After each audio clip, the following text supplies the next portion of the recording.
Bismillahirrahmanirrahim. Assalamualaikum warahmatullahi wabarakatuh. Alhamdulillah wassalatu wassalamu ala Rasulillah wa ala alihi wa sahbihi wa man wala wa ba'du. Saudara-saudariku, apa kabar? Semoga Allah Subhanahu wa taala senantiasa memberikan kesehatan prima kepada kita semua, dan kita tentunya bermohon kepada Allah semoga seluruh ibadah yang telah kita tunaikan sampai dengan detik ini diterima dan diikhlaskan oleh Allah Subhanahu wa taala, dan semoga dinilai cukup sebagai bekal untuk kembali menuju Allah sebelum kita berpisah dengan dunia ini. Malam hari ini edisi spesial bagi Si Tama, serupa tapi tak sama, mengkaji kedalaman diksi Al-Quran yang sering terlihat serupa dalam terjemahan di mushaf, namun ternyata diksinya bisa berbeda saat kita membaca Al-Quran secara langsung. Baik, kali ini agak spesial karena kita tampilkan langsung live dan juga kajiannya tidak biasa, karena kita akan mencoba mengkaji satu makhluk yang langsung disebut oleh Allah Subhanahu wa taala sebagai musuh yang paling nyata, musuh yang paling berbahaya. Di akhir ayat 168 di surah Al-Baqarah, Allah berfirman, "Innahu lakum aduwwum mubin." Sungguh setan ini, sungguh iblis ini adalah musuh yang sangat nyata bagi kalian. Karena itu, seyogianya kita menjadikan sesuatu sebagai musuh. Bukankah musuh mesti diperangi? Lalu bagaimana kita bisa memerangi musuh kalau kita tidak kenal siapa musuh kita? Ini yang menyebabkan banyak orang sering terjerumus pada godaan setan, pada perangkap iblis, karena tidak mengetahui perangkapnya, karena tidak mengetahui detil musuhnya. Mustahil peperangan bisa dimenangkan kalau kita tidak mengetahui kekuatan musuh, kita tidak mengenal karakter musuh. Nah, persoalannya dalam Al-Quran, musuh satu yang paling nyata ini diungkapkan dengan dua nama sekaligus. Kadang dia disebut iblis, kadang dia disebut setan. Ya, serupa tapi tak sama. Siapa itu iblis? Siapa itu syaitan? Apakah keduanya makhluk yang sama atau makhluk yang berbeda? Namun tetap kesimpulannya keduanya musuh kita yang paling nyata. Maka mari tarik nafas sejenak, tenangkan diri kita, fokus, karena ini akan menentukan perjalanan kehidupan kita untuk mengenal siapa makhluk yang menjadi musuh kita yang paling utama, sehingga menghambat perjuangan kita dalam meniti kebahagiaan menuju Allah Subhanahu wa ta'ala. Baik, kita mulai analisisnya dan kembali kepada surah Al-Quran. Pertama, teman-teman sekalian, ini kita uraikan dulu ayat-ayat terkait, ya. Kita mulai kisahnya dengan penciptaan Adam alaihissalam, Quran surah ke-15 ayat ke-28. Kemudian penugasan Adam, ya, sebagai khalifah di bumi, Quran surah kedua ayat 30. Baru kemudian terkait muncul kisah makhluk yang kita bahas saat ini sebagai musuh yang paling nyata, ya, Quran surah kedua ayat 34. Lantas dia kemudian disebut juga dengan nama lain saat mulai menggoda, Quran surah kedua di ayat ke-36. Apa statement yang ia keluarkan? Quran surah ke-7 ayat ke-12. Kemudian selanjutnya, siapa makhluk ini asalnya? Quran surah ke-18 ayat ke-50. Apa peranan yang ia pernah sampaikan secara langsung kepada Allah sebagai janji yang ia pegang menjadi musuh abadi anak cucu Adam? Kita lihat Quran surah keempat di ayat 118, dan bagaimana kemudian dia berlepas diri saat kita dihisab di akhirat nanti, dan banyak kemudian terjadi kekecewaan besar di kalangan anak cucu Adam yang mengikuti jejak musuh yang paling nyata ini. Quran surah ke-14 di ayat yang ke-22. Nah, ini adalah turunan besar, secara general, bahasan umum yang akan kita kaji dalam episode Si Tama Serupa Tapi Tak Sama, mengenal hakikat iblis dan syaitan. Jelas sampai di sini? Belum kita mulai. Baru kita tuliskan ayatnya ya. Yuk kita kemudian detil kaji. Mulai dengan Quran surah ke-15 ayat ke-28, Al-Hijr ayat ke-28. Allah berfirman, "Wa idh qala rabbuka lil malaikati inni khaliqum bashara min salsalim min hama'im masnun." Fokus baik-baik. Dan ingatlah, pelajarilah, pahamilah ketika Rabbmu Muhammad sallallahu alaihi wasallam menginfokan kepada kalangan malaikat dan sebagian jin yang hadir pada saat itu bahwa Allah akan mencipta makhluk baru yang bukan malaikat dan bukan jin. Jadi sebelum makhluk ini dicipta, malaikat sudah ada, diciptakan dari cahaya, ini yang pertama. Kemudian jin, ya, diciptakan sebelum makhluk yang ketiga ini. Jin, statement Allah disampaikan langsung di ayat ke-27-nya. Anda bisa cek ayat sebelumnya. Wal janna khalaqnahu min qablu min naris samum. Sedangkan kalangan jin kami ciptakan sebelum makhluk ini, bashar ini, ya, dari bahan yang berbeda, dari materi yang tidak sama, yaitu dari api yang menyala-nyala. Baik, kembalikan. Siapa makhluk ini? Disebut dengan bashar. Kita telah bahas tuntas di edisi Sitama sebelumnya tentang bashar yang disebutkan 35 kali dalam Al-Quran itu. Bukankah itu menjadi satu dari sekian nama yang melekat pada manusia? Kadang disebut ins, ya ma'syaral jinni wal ins. Kadang disebut insan, iqra bismi rabbikal ladzi khalaq, khalaqal insana min 'alaq. Kadang disebut dengan nas, qul a'udzu birabbin nas. Bashar ketika disebutkan pertama kali oleh Allah menunjuk pada makhluk yang bukan malaikat, bukan jin. Intinya manusia. Ingat, intinya manusia. Nah, maka setelah selesai kemudian penciptaan ini, Allah Subhanahu wa taala menerangkan kembali pada seluruh kalangan malaikat dan sebagian jin tadi tentang misi penciptaan ini, tentang fungsi diciptakannya manusia ini. Karena mustahil ciptaan Allah sekecil apapun kecuali ada manfaat, ada hikmah, ada fungsi di dalamnya. Jadi kalau yang kecil saja, bakteri, virus, ya, kemudian naik lagi semut, kemudian naik lagi hewan lebih besar lagi, sampai ketumbuhan, sampai benda-benda sekitaran kita, mustahil tercipta kecuali ada manfaat, ada fungsi, ada misinya. Jika itu saja memiliki peran, maka bagaimana dengan manusia yang sangat kompleks? Maka setelah selesai proses ini, diinfokan kepada seluruh kalangan malaikat dan sebagian jin tadi tentang fungsi manusia, misinya, kenapa ia diciptakan. Pindah ke Quran surah kedua Al-Baqarah ayat ke-30. Perhatikan, awalnya pembuka ayat ini dengan yang Al-Hijr ayat ke-28 ini memiliki kemiripan di awal. Tapi nanti penegasan diksinya bisa berbeda. Quran surah ke-15 ayat ke-28 dibuka dengan wa idz qala rabbuka lil malaikah. Quran surah kedua ayat ke-30 pun dibuka dengan redaksi yang serupa. Wa idz qala rabbuka lil malaikah. Ini sifatnya taukid, taksisan li ma'nan jadid, penegasan kepada informasi baru yang tak sama dengan yang sebelumnya. Kalau yang sebelumnya ingin menyampaikan penciptaan makhluk baru, bukan malaikat, bukan jin, yang ini ingin menegaskan fungsi dari penciptaan itu. Apa misinya? Karena itu kalimatnya, diksinya berbeda dengan yang pertama setelah pembuka tadi. Inni ja'ilu fil ardi khalifah. Kalau di Al-Hijr ayat ke-28 inni khaliqun, kalau di Al-Baqarah ayat ke-30 inni ja'ilun. Ya, yang satu khaliqun, ya, dari kata khalaqa, sang pencipta utama. Pencipta utama disebut khaliq. Pencipta tunggal yang tidak ada yang menciptakan, itu khaliq, ya. Karena itu Allah menyebut dirinya dengan khaliq.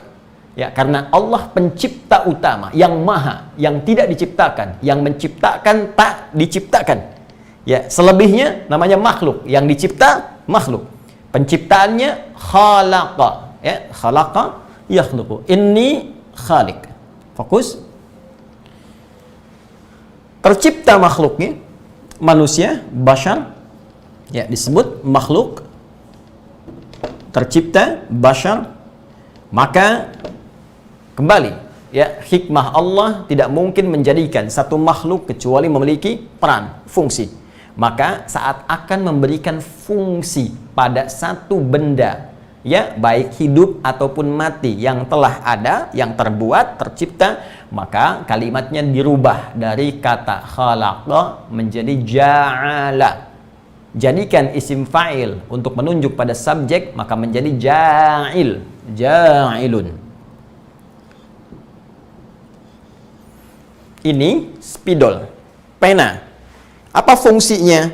Ya, untuk menulis. Maka saya katakan, inni ja'ilunil qalama lil kitabah. Saya jadikan spidol ini, pulpen ini, pena ini untuk menulis. Maka Allah firmankan, aku berikan misi, aku berikan peran kepada makhluk yang baru aku ciptakan ini. Bukan kalian malaikat, bukan jin.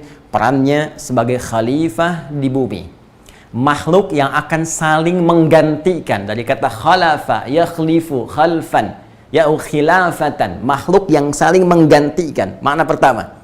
Karena itu ingat baik-baik. Hei, saya Adi Hidayat, Anda teman kita, saya, Anda, kita semua, sepanjang kita manusia hidup sekarang di bumi, maka di antara fitrah kehidupan kita akan saling menggantikan. Kita wafat, anak kita gantikan. Anak kita wafat, cucu kita gantikan. Saling menggantikan satu dengan yang lainnya. Karena itu Al-Quran memberikan pesan kuat kepada kita, bahwa jangan sampai ada satu keluarga meninggalkan generasi yang lemah. Siapkan, karena dia akan menggantikan kita. Dan tantangan di masa depan itu melebihi tantangan yang kita hadapi di masa kini. Itu esensi dari Quran surah keempat ayat yang ke-9. وَلْيَخْشَى الَّذِينَ لَوْ تَرَكُوا مِنْ خَلْفِهِمْ ذُرِّيَّةً ضِعَافًا خَافُوا. Harus khawatir kalau kita nanti tiada meninggalkan generasi yang lemah.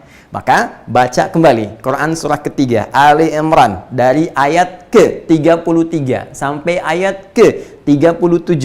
Ambil contoh langsung. Imran menikah dengan Hannah. Imran bukan nabi, Hannah juga demikian. Melahirkan Maryam. Maryam ketika lahir itu disiapkan supaya lebih baik dari bapak ibunya.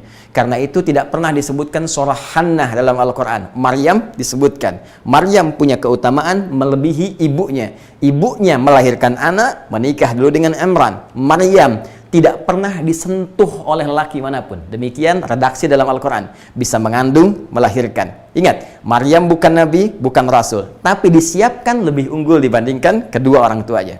Baik, dari Maryam alaihissalam lahir Isa alaihissalam. Al-Masih. Isa ketika dilahirkan, cucunya Imran itu lebih baik, lebih hebat dibandingkan ibunya plus kakek neneknya. Kenapa? Karena tantangan yang dihadapi Nabi Isa alaihissalam akan melebihi tantangan yang dihadapi oleh Maryam, bahkan kakek neneknya Imran dan Hannah. Itu khalifah.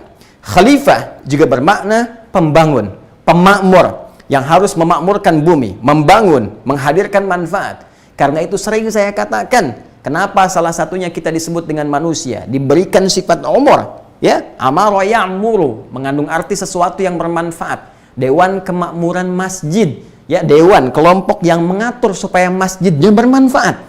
Kalau imam, cari imam yang bagus bacaannya supaya manfaat yang dibaca. Lahir kekhusyuan, bikin kegiatan yang bermanfaat. Kenapa usia kita dalam mengisinya disebut dengan umur? Seakan-akan Allah memberi pesan kepada kita, hei, kalian dari berapa tahun yang aku berikan usia itu? 40 tahun, 50 tahun. Berapa manfaat yang sudah kalian hadirkan? Apakah lisan sudah berkata yang bermanfaat? Mata sudah memandang yang bermanfaat? Demikian, sepanjang hidup di bumi, kerjakan yang benar, kerjakan yang bermanfaat, bangun kesuksesan dan makmurkan setiap tempat yang kita pijak. Siapa yang ditugaskan untuk membawa misi besar ini? Ternyata bukan malaikat, ternyata bukan jin. Malaikat bertanya, ya Allah, kenapa bukan kami? Wa nahnu nusabbihu bihamdika wa nuqaddisu lak. Sedangkan kami terbiasa berzikir, mentasbihkan engkau, memuji engkau, mengkultuskan engkau.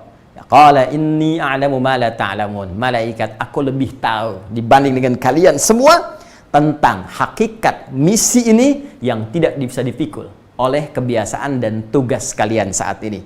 Karena menjadi khalifah tidak cukup dengan tasbih saja, tidak cukup dengan tahmid saja, tidak cukup dengan takdis saja. Mesti ada perangkat-perangkat lain yang tidak ditemukan di malaikat, tidak pula di jin, hanya ada di manusia. Saya ingin katakan, kita mesti bersyukur kepada Allah, bangga bersyukur kepada Allah, karena misi besar ini diamanahkan pada kita. Ya, kalau tidak dipandang luar biasa, mustahil diberikan kepada manusia ini. Ya, namun demikian, kita mesti mengerti bagaimana supaya sukses menghadapi ini, karena tidak mudah menghadapi tantangannya.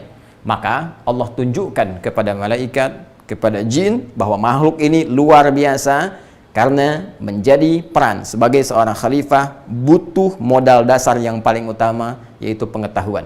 Quran surah kedua ayat 31. Allah ajarkan semua dasar pengetahuan lengkap yang dibawa sebagai bekal utama saat Adam nanti menjadi khalifah di bumi. Wa 'allama Adam al-asma'a kullaha. Secara singkat, ketika Allah uji, Adam, apa ini? Itu ya Allah. Adam, apa ini? Itu ya Allah. Sebutkan ini semua. Ini. Malaikat ditanya, tak bisa jawab. Jin ditanya, diam. Kalau friend, tak mungkin. 50-50, tidak ada peluangnya. Diam semuanya. Yang jawab hanya Adam. Maka disinilah kuasa Allah yang ingin menunjukkan bahwa setiap ciptaan Allah itu ada hikmah di luar batas-batas jangkauan pengetahuan makhluk. Maka malaikat diperintahkan, jin diperintahkan untuk sujud hormat. Ingat, bukan sujud penghambaan. Karena dalam diksi Al-Quran, sujud nanti dibagi dua bagian. Satu menunjukkan penghormatan, yang kedua menunjukkan penghambaan. Yang kedua ini tidak boleh dilakukan pada siapapun kecuali hanya kepada Allah Subhanahu wa taala. Sedangkan bagian pertama, sujud penghormatan, boleh dilakukan sepanjang dibenarkan oleh ketentuan Allah pada aspek-aspek tertentu. Di antaranya sujud malaikat yang diperintahkan oleh Allah kepada Adam, plus juga sujudnya jin pada saat itu. Pindah ke Quran surah kedua ayat ke-34. Wa idh qulna lil malaikati isjudu li Adam fasajadu. Maka ketika kami perintahkan, ingat Muhammad SAW, pahami, dalami, ketika kami perintahkan, kalimatnya menggunakan nun, masih ingat? Nah, Allah tidak mengatakan wa idh qultu, tapi nah, ingat? Ingat? Nah, gambaran dari asal nahnu. Tidak pernah disebutkan nah dalam Al-Quran kecuali menunjuk dua makna utama. Masih ingat? Ta'zimun nafsi, ta'zimus sya'ni. Ta'zimun nafsi menunjukkan keagungan Allah. Ta'zimus sya'ni menunjukkan hal yang akan disampaikan begitu istimewa dan dahsyat. Saking dahsyatnya, agungnya, istimewanya, Allah sampai menghadirkan kebesaran zatnya. Kalau kita terjemahkan, dan ketika dengan segala kebesaranku akan hal dahsyat yang akan kami firmankan kepada seluruh kalangan malaikat termasuk jin yang ada di dalamnya. Ya, bentuknya sinekdok, totem proparte. Ingat, ada sinekdok pas prototo disebutkan sebagian mewakili keseluruhan. Ada disebutkan totem proparte, keseluruhan mewakili sebagiannya.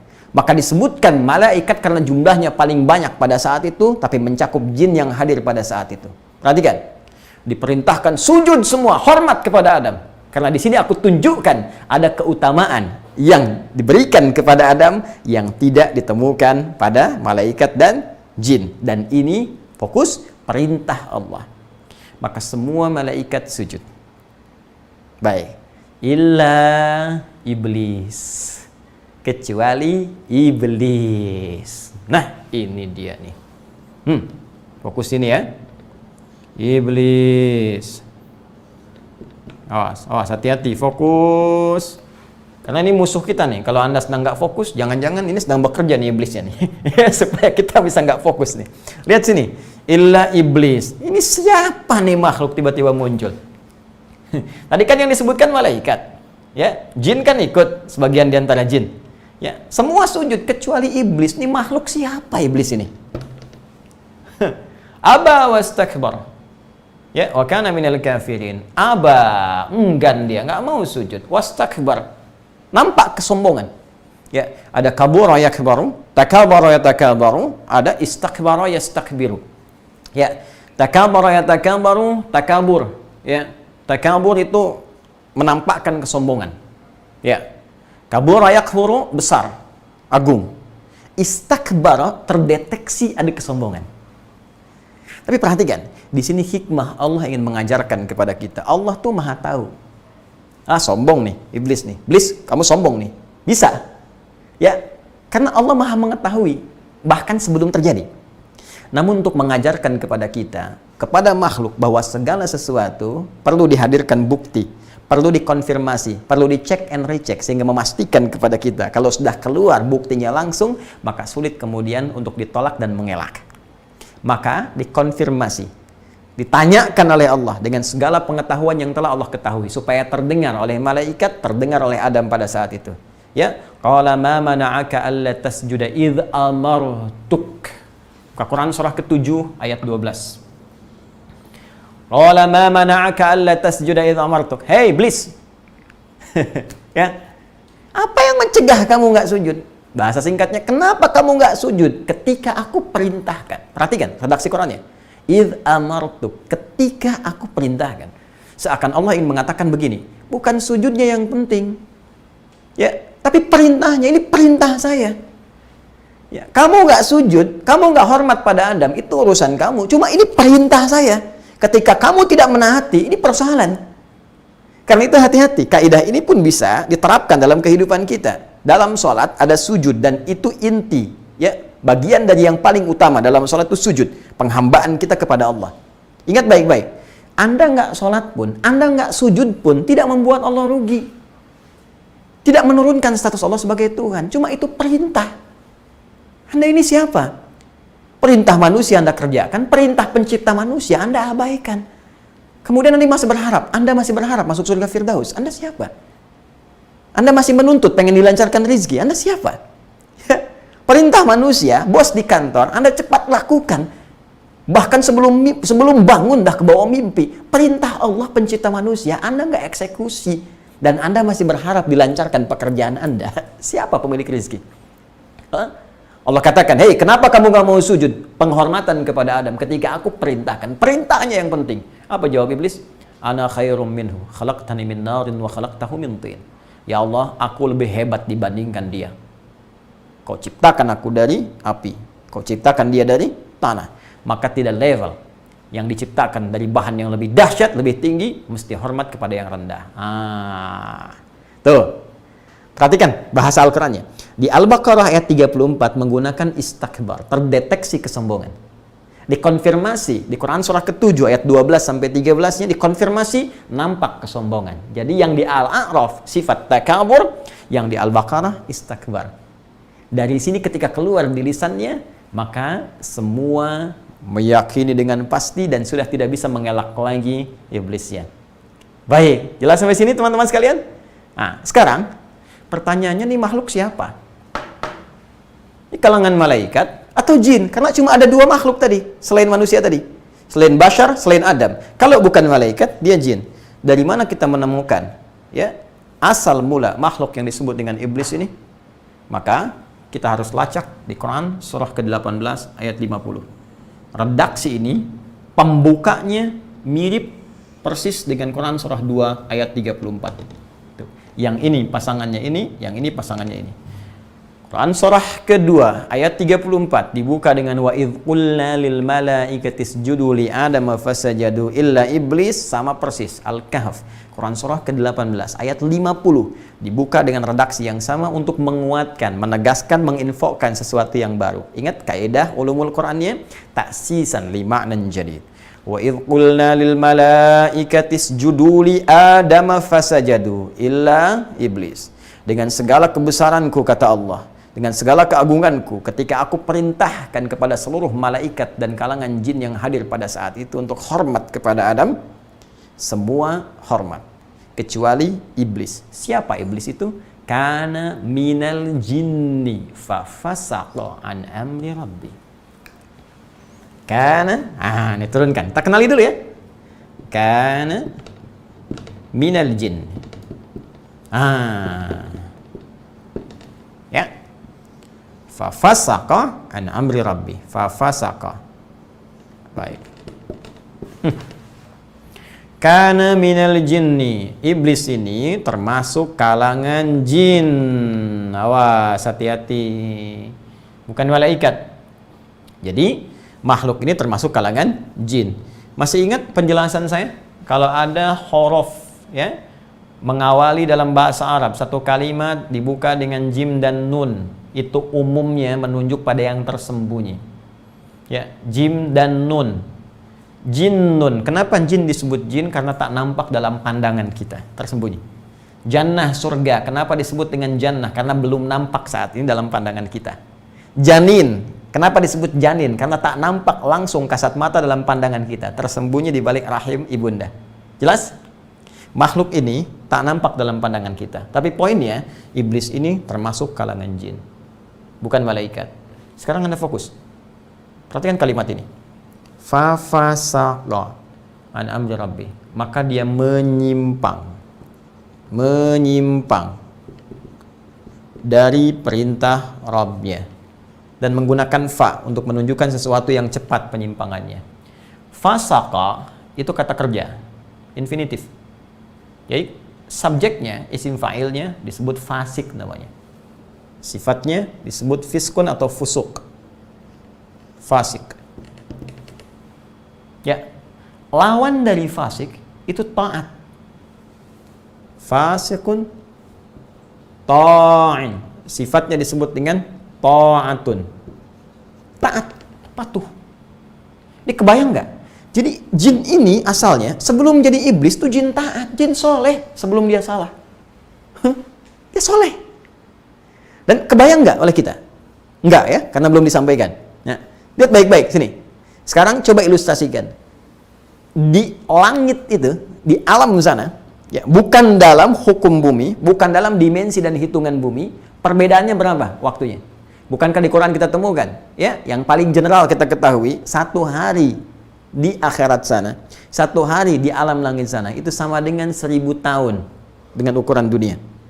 Itu sudah kelihatan lah ya, kalau kita belajar fisika saya sudah jelas. Di satu tempat perbedaannya cukup jauh. Kita ke Amerika itu bisa, jaraknya yang kita tempuh bisa menyebabkan perbedaan waktu yang cukup jauh. Sekarang mau ke Amerika aja udah kelihatan jauh. Ya, perbedaan waktunya bisa tidak sama, apalagi mau ke akhirat. Apalagi ke alam yang sangat lebih tinggi lagi. Bedanya sehari bisa 1000 tahun.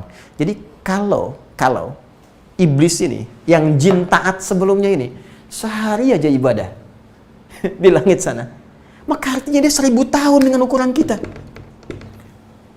Sudah berapa lama kemudian dia ibadah? Nggak terlukisan kan? Sekarang dia coba-coba. Ya, dia melanggar, menyimpang dari ketentuan Allah dan nggak tanggung-tanggung, kesombongan yang sangat luar biasa. Sombong langsung di hadapan Allah. Ya, batarul haq, menolak satu kebenaran. Menolak segala hal yang telah Allah tetapkan. Langsung nantangin Allah. Karena itu diharamkan kesombongan oleh Allah Subhanahu wa taala. Ya, langsung terlaknat, la'anahullah, dilaknat oleh Allah Subhanahu wa taala. Jadi saya hanya ingin katakan begini, maaf ya, maaf.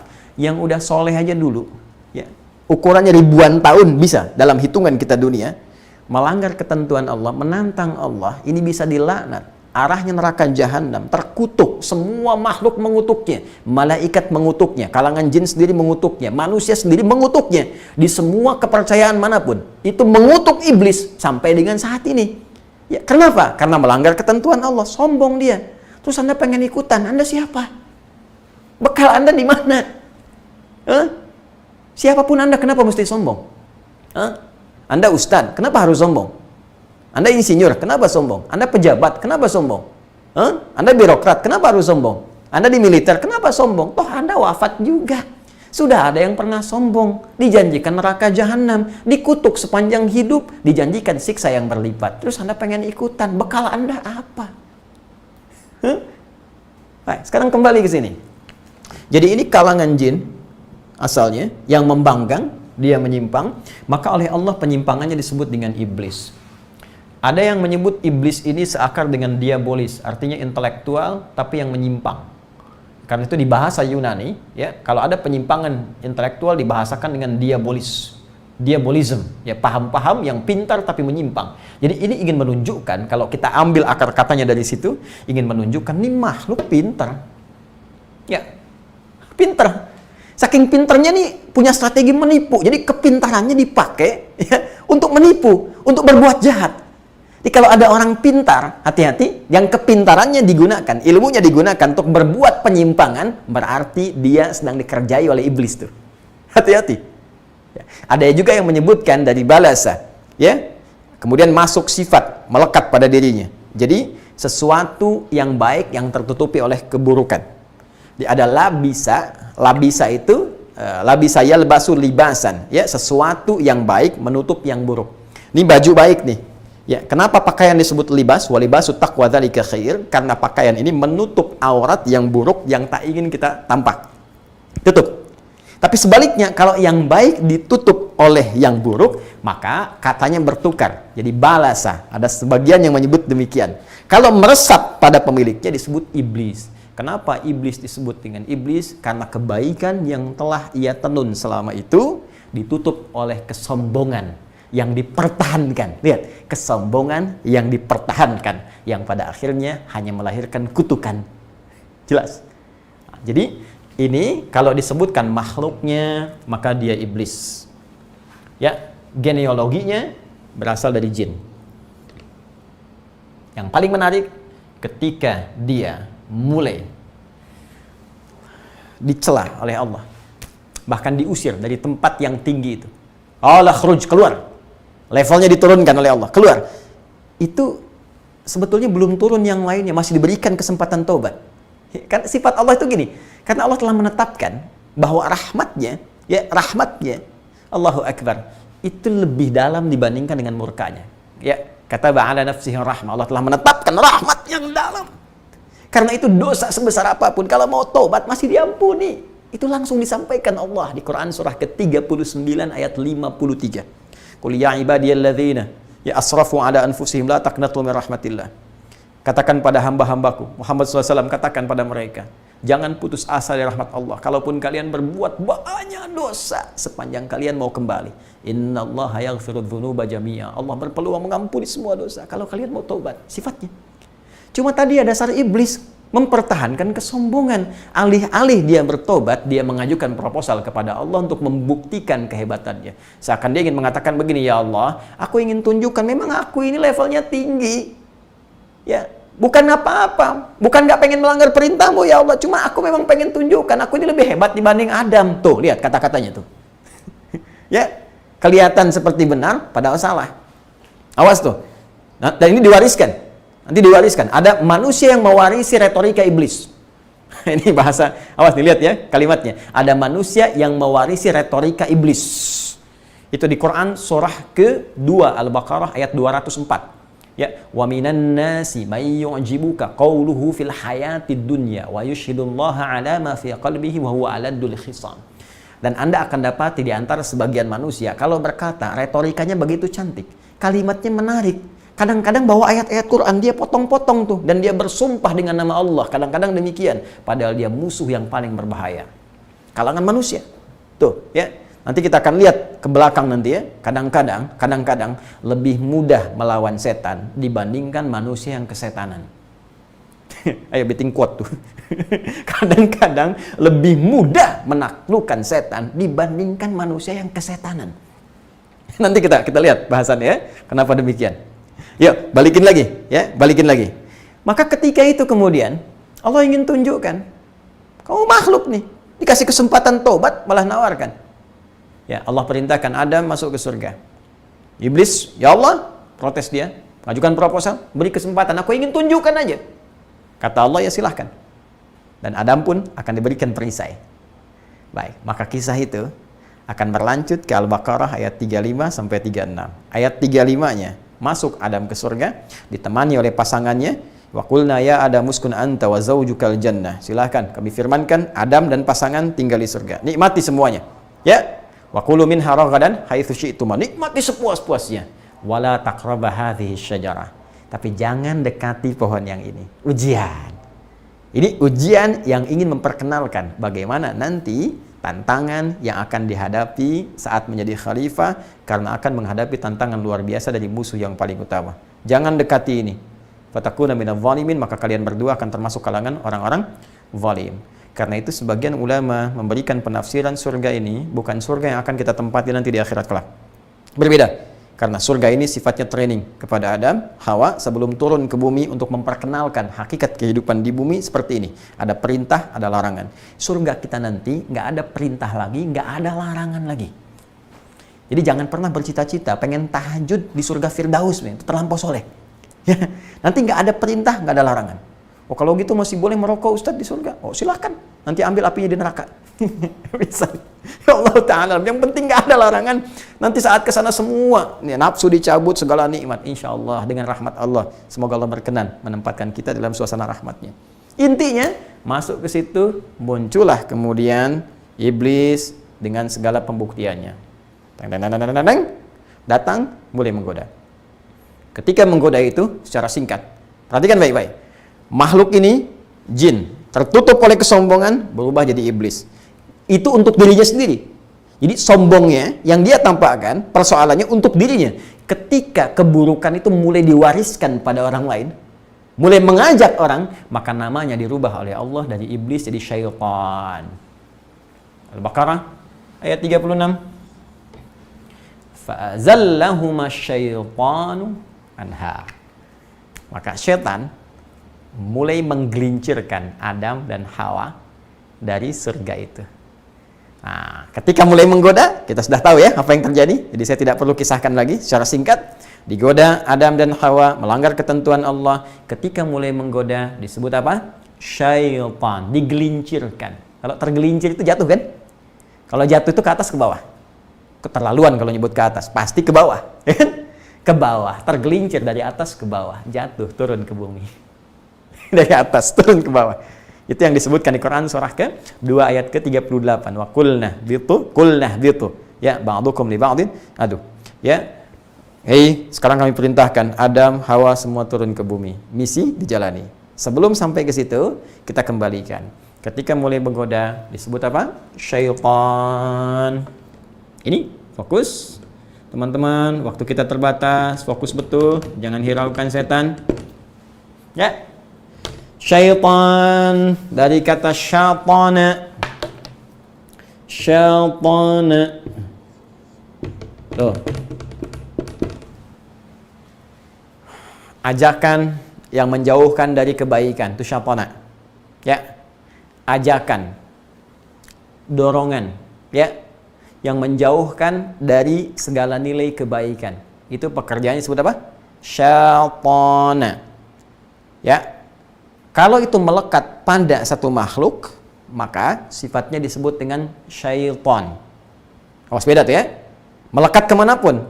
Ya, melekat kemanapun. Ini melekat pada jin, maka jin itu disebut syaitan. Melekat pada iblis, maka iblis itu disebut apa? Syaitan. Iblis bagi dirinya yang tertutup dengan keburukan tadi. Begitu dia ngajak orang untuk menjauh dari kebaikan, menjauh dari perintah Allah, maka sifat itu melekat, dia jadi apa? Syaitan. Pun demikian dengan manusia. Kalau Anda mencoba mengajak orang menjauh dari ketentuan Allah, maka saat bersamaan Anda masuk pekerjaan syaitana, sifatnya menempel pada diri Anda menjadi apa? Syaitan. Minal jinnati wan nas, termasuk dari kalangan jin dan manusia. Sebentar lagi Isya, Anda ajak orang alih-alih sholat Isya, Anda ajak ke tempat lain, bahkan maksiat. Maka saat itu Anda sedang menjadi Anda sendiri yang bilang. Ya, hati-hati ya. Baik, jadi syaitan ini lebih kepada sifat yang melekat pada makhluk. Sudah mengajak, ajakan, ya, baik halus ataupun yang lain. Ya, kadang-kadang kalau sudah kasar itu Nabi celak tuh. Nabi sebut syaitan akhras, setan botak gitu. Ya, nah, jadi kalau halus syaitan. Ya, ini ya, ajakan, ajak. Jadi apa namanya? Syaitan. Nah. Ketemu ya? Iblis, makhluknya, sifat ajakannya disebut apa? Syaitan. Secara singkat, ketika Adam diturunkan ke muka bumi, menjalani misinya sebagai khalifah, setelah diperkenalkan, ini musuhmu, syaitan ini, iblis ini tantangan yang engkau akan hadapi diantaranya. Ya, kemudian turun ke bumi, Jalani misi, ini perintah, ini larangan. Jadi tugas kita cuma dua sebetulnya. Kerjakan perintah, tinggalkan larangan. Sederhana. Cuma memang ngeeksekusinya butuh pengetahuan supaya benar. Ya, if'al wala taf'al. Do it, live it. Kerjakan nih, tinggalkan nih. Turunlah kemudian ke bumi. Saat turun itu, Allah memberikan kepada kita dua potensi utama. Satu, jiwa kebaikan dari malaikat disebut dengan takwa. Yang kedua, sifat hewani yang pernah saya sampaikan disebut dengan nafsu atau fujur. Ya, sebetulnya cara kerjanya begini. Di Quran surah ke-91 ayat 7 sampai 10. Wa nafsi wa ma sawaha fa alhamaha fujuraha wa taqwaha. Qad aflaha man zakkaha. Akan bahagia orang yang mampu menyucikan jiwa itu. Di dalam jiwa ada takwa dan fujur. Apa takwa? Apa fujur? Apa peran setan di dalamnya? Dan bagaimana kita memeranginya? Nanti kita akan bahas kembali di Sitama yang berikutnya. Tiba adzan Isya, berakhir kajian kita, dan insya Allah subuh esok. Setelah salat subuh, kita teruskan apa yang kita bahas malam hari ini. Subhanakallahumma bihamdika asyhadu an la ilaha illa anta astaghfiruka wa atubu ilaik. Wa akhiru da'wana alhamdulillahirabbil alamin. Allahu akbar, Allahu akbar, Allahu akbar. Assalamualaikum warahmatullahi wabarakatuh.